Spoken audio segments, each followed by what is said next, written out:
not just that, but the idea that you've got this place you go to a holiday, really, and spend all your time working. Yeah, to keep it yeah. safe. Well, that's why they like their place in Jerez.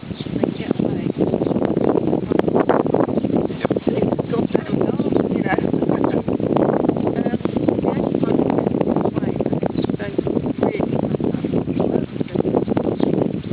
but with the studios here, they're very up here. Yeah. I know.